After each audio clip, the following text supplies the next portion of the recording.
जंगल में ठंड बढ़ गई थी और आज सुबह से बादल भी छाए हुए थे। ऐसा लग रहा था कि किसी भी समय बारिश शुरू हो जाएगी। सभी पक्षी बहुत परेशान थे क्योंकि उनके पास जो भोजन जमा था वो अब खत्म हो गया था।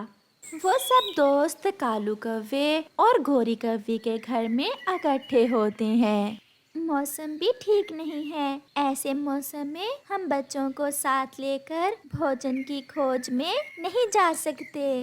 बादलों को देखकर तो ऐसा लग रहा है कि किसी भी समय बरसात शुरू हो जाएगी।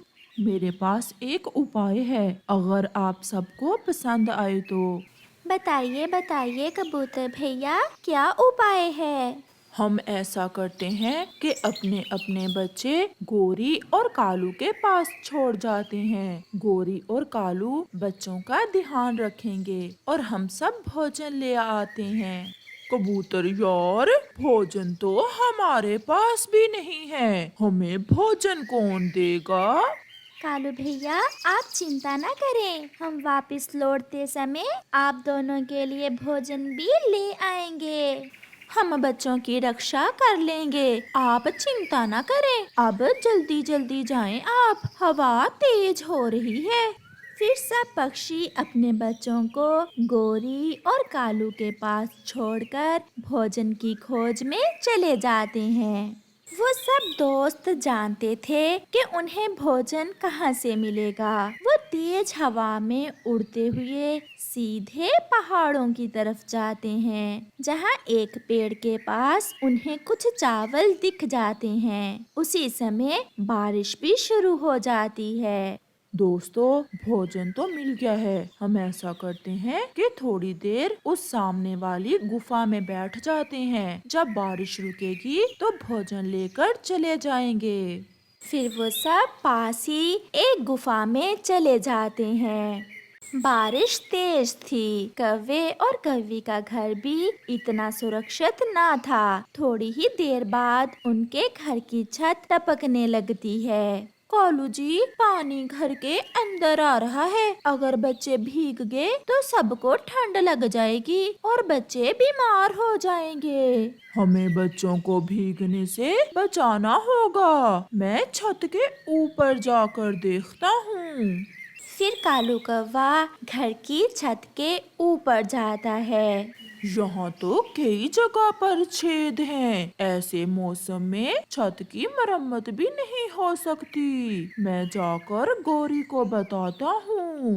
कालू, जो भी है, पानी को तो रोकना होगा। हमें बच्चों को भीगने से बचाना होगा। हमारे दोस्त बच्चों को हमारे सहारे छोड़कर गए हैं। तो फिर गौरी, ऐसा करो, तुम बच्चों के पास बैठो और मैं अपने मामा जी के पास जाता हूँ। मेरे मामा जी के पास एक छाता है, मैं वो छाता लेकर आता हूँ। कालू जी, जल्दी आना और अपना ध्यान रखना। फिर कालू कौवा अपने घर से निकलता है। तेज हवा और बारिश में कालू उड़ा जा रहा था। वह बहुत मुश्किल से उड़ पा रहा था। उसे बहुत ठंड लग रही थी। और फिर कालू अपने मामा जी के पास पहुंच जाता है। मामा जी, अपना छाता मुझे 1-2 दिन के लिए दे दें। सब पक्षियों के बच्चे मेरे घर में हैं और मेरा घर टपकने लगा है। पक्षी अपने बच्चों को तुम्हारे पास छोड़कर कहाँ गए हैं?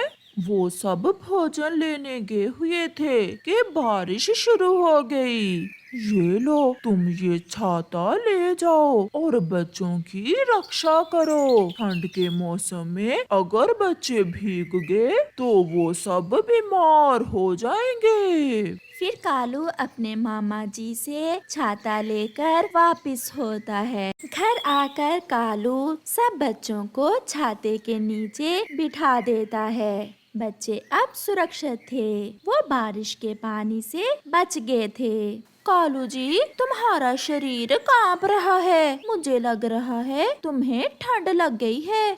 मैं ठीक हूँ, तुम बच्चों की चिंता करो। ऐसी बारिश में ना जाने बच्चे किस हाल में होंगे। गौरी और कालू बच्चों के पास हैं, वो बच्चों को देख लेंगे। मुझे डर लग रहा है क्योंकि उनका घर बहुत कमजोर है, कहीं उनका घर तेज बारिश से टूट ही ना गया हो। कबूतर भैया ऐसी बात ना करें, मुझे पहले ही बहुत डर लग रहा है। फिर काफी देर बारिश होने के बाद मौसम साफ हो जाता है और बारिश रुक जाती है। फिर सब पक्षी अपने अपने चावल लेते हैं और घरों को वापस उड़ते हैं।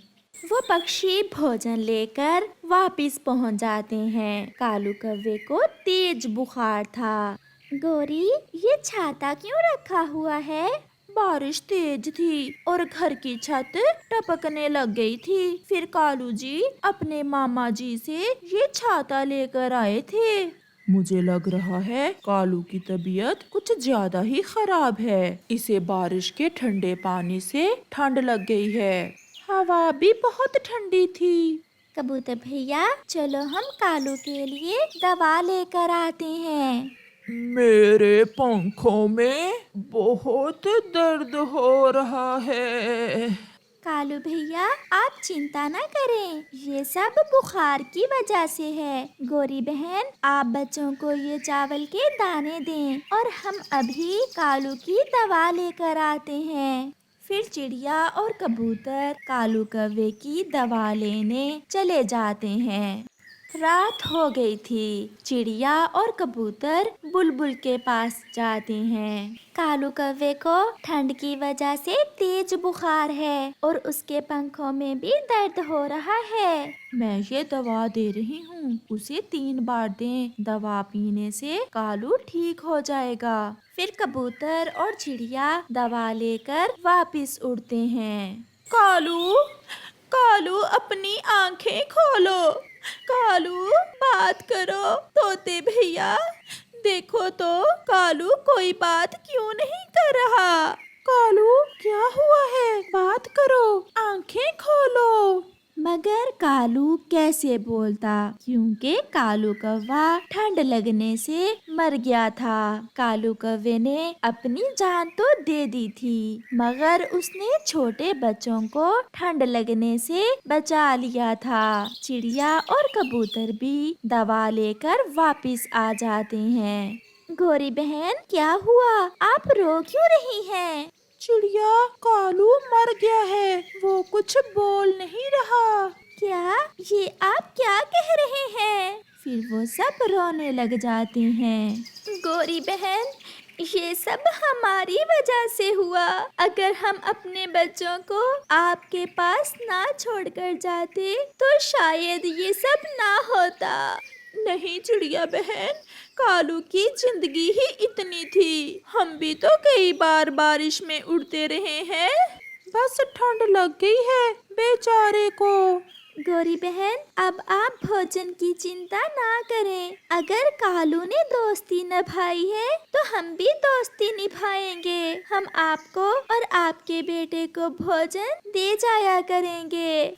आज कालू ने अपनी जान देकर साबित कर दिया कि कालू हमारा कितना अच्छा दोस्त था। प्यारे दोस्तों, आपस में हमेशा मिलजुल कर रहो, एक दूसरे की मदद करो, क्योंकि एक दूसरे की मदद करने से जिंदगियां आसान हो जाती हैं।